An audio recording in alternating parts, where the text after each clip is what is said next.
Mala LeBron James na si Cooper Flag mga idol. Na-hype pa si Kyrie Irving nang may mad dislocate naman kay Anthony Davis. Eto naman kakaiba mga idol, 2 oras lang naman nag-map ang mga staff ng arena laban ng Miami at Bulls. Patuloy ang pagpapakondisyon ni Kyrie Irving kalaban ng Dallas Mavericks ngayon na ang Utah Jazz. Mukhang nasa 80% healthy na si Uncle Drew pero may report mga idol na lumabas na mukhang malabo nang magbalik pa ngayong season si Kyrie Irving para masiguradong 100% healthy na si Uncle Drew bago siya magbalik. Nasa ibaba rin kasi ng standings ang Dallas Mavericks. Simula ng laban, Dallas Mavericks 4-0 run, Anthony Davis running floater. Hindi safe si Anthony Davis dahil malaki ang tsansa na ma-trade siya before the deadline at target siya ng Atlanta Hawks. Lauri Markkanen 3-pointer first basket ng Utah Jazz and Cooper Flag put back for his first field goal. Anthony Davis again aggressive attacking the paint. Kevin Love naman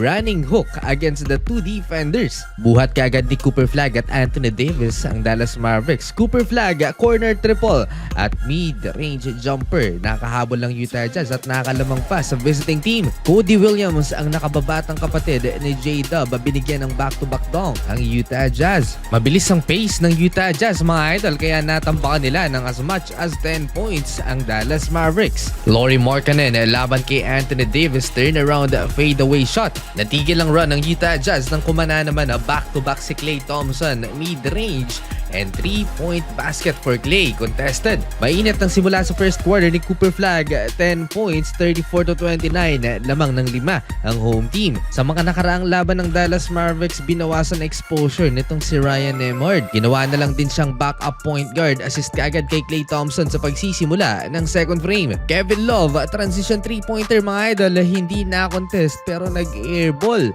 Back on track ang Utah Jazz, palub ulit ang lamang nila. 10 points na naman ang hinahabol ng Dallas Mavericks 45-35. Mavs ball, 5-minute mark, Klay Thompson kick to Ryan Nembhard for a 3-pointer.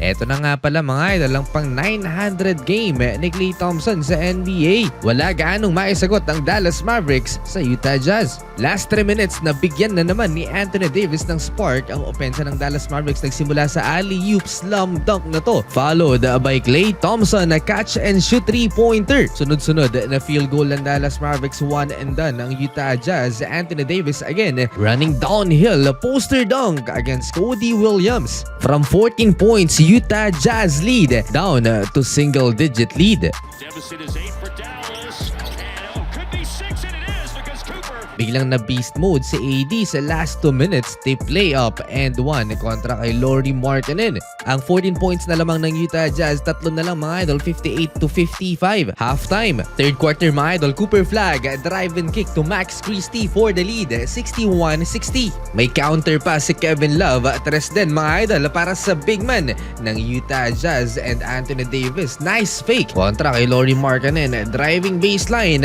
for a reverse layup. Tied at 65 dahil kay Naji Marshall, 9-minute mark. Pubos na ang oras sa shot clock. Cooper Flag mid-range, 16 points now for the top 1 rookie. Ilang beses pang tumabla lamang ang talaan mga idol. Anthony Davis binuli si Lauri Markkanen. May sagot naman ang European big man. AD versus Lauri Markkanen na nangyari sa ilang possession ng Jazz at Mavs. Anthony Davis again over Lauri Markkanen and Lauri Markkanen against Daniel Gafford turnaround jumper. Pupunain yata ni Cooper Flag ang stat sheet mga idol. Assist to Max Christie, 3-pointer. On track si Cooper Flag for a triple-double performance. 7 lead changes. Eto na naman ang Utah Jazz. Keontae George back-to-back Cooper Flag. May sagot naman na bank shot.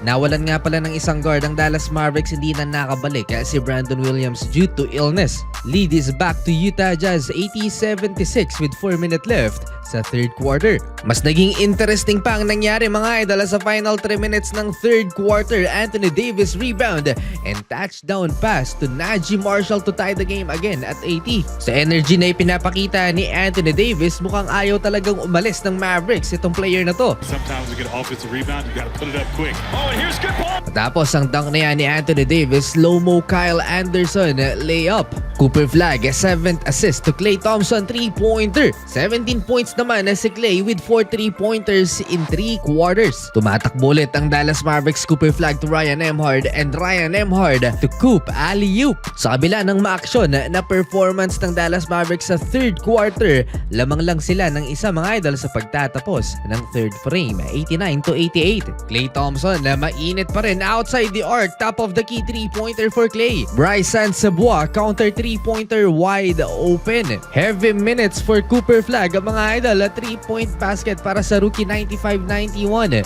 Heavy dose of Lauri Markkanen ang Utah Jazz, another one for Lauri, lamang ulit ng Utah, 96-95. Pareho ang Utah Jazz at Dallas Mavericks na hindi gaanong mahigpit ang depensa kaya nagsasalita ng puntos. Umatake ulit si Ryan Nembhard na andun na si Bryson Sebois nakapag-draw ng offensive foul. Challenge pa ng Dallas Mavericks ang play na to sa end one play sana ni Cooper Flag pero unsuccessful din. Ryan Nembhard mid-range and Najee Marshall turnaround bank shot. Nag-aala LeBron James itong si Cooper Flag mga idol kung magtala ng triple-double dito. Ang rookie ay siya na ang pinakabatang player sa NBA na makakapagtala ng ganyang stat dahil yan sa pagiging all-around player niya. Dallas 9-0 run, assist by Cooper Flag, pang 8 na to ng rookie mga idol. At ito ang matindi, 0.5 second remaining sa shot clock.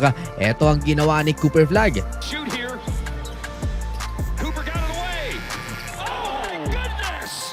Crazy shot pero manageable pa ang labang ng Dallas Mavericks mga idol. 5-point game, 110-105. Si Lauri Markkanen pa rin ang bumubuhat sa Utah Jazz. Mukhang na-injured pa ni Anthony Davis ang kanyang kamay. Mukhang na-dislocate yata ni Anthony Davis sa pagbangga sa kanya ni Lauri Markkanen. Bumalik sa locker room last 2 minutes. Crucial yun. Trade season pa naman din tapos ganito ang mangyayari kay AD. Malaking kawalan si Anthony Davis. Nag-mini run ng Utah Jazz. Balik sa 5 ang lamang nila, 112-107. Last 1 minute mga idol, Bryson Sebois clutch layup against Cooper Flag. Klay Thompson nakasagot pa ng 3-pointer pero Keontae George clutch din.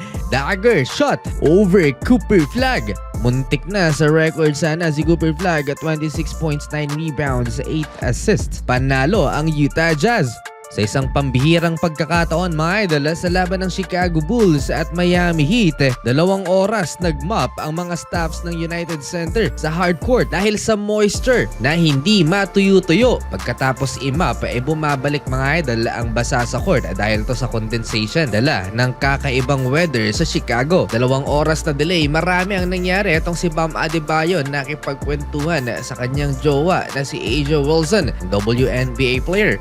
Etong si Tyler Hero naman, hinamon ng half-court reverse shot si Benny the Bull. Unang tumira itong mascot ng Chicago Bulls, pumasok mga idol, bank shot at hindi na sumubok pa si Tyler Hero. Baka mapahiya pa. Well, after 2 hours wait, hindi nag-improve ang kondisyon sa hardcourt kaya pinospone na lamang ng official ang laro. Grabe yung highlights sa game na to mga idol, puro maps at tuwalya.